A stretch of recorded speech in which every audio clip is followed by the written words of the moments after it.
अक्षरशः आज माझा अर्धा दिवस गेला हे सगळं नीटनेटकं करण्यामध्ये. माझं खूप दिवस झालं इच्छा होती की माझं हे मिनी किचन मी असं सेटअप लावावं. कारण मी पहिलं वेगळंच ठेवलं होतं जरासं, म्हणजे ते वेगळं दिसत होतं. मग आज म्हटलं करून घेऊया. 3-4 दिवस झालं लाईट पण नव्हती, मग आज लाईट आली त्यामुळं हे सगळं करून घेतलं. यात माझा अर्धा दिवस गेला ते सगळं धुणं पुसणं, सगळं लावून ठेवणं. तर हे माझी ठेवण्याची पद्धत तुम्हाला कशी वाटली मला कमेंटमध्ये नक्कीच सांगा. आणि हो, पहिलंची पण बघून घ्या मी पहिलं कसं ठेवलेलं होतं.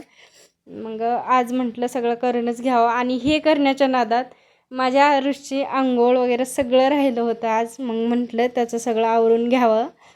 आज थोडासा आभाळ पण होता, मग थंडी वाजते वगैरे म्हणून आज थोडंसं उशिराच अंघोळ घातली त्याला. अंघोळ घातल्यास मग झाली की देवाला त्याला नमस्कार करायचाच असतो. मग त्याने देवाला नमस्कार करून घेतला. त्यानंतर त्याचं सगळंच आवरून घेतलं, कपडे वगैरे घातले. मग नंतर काय झालं होतं काय माहिती, खूप जास्त डोकं खाजून घेत होता आणि रडत पण होता काय झालं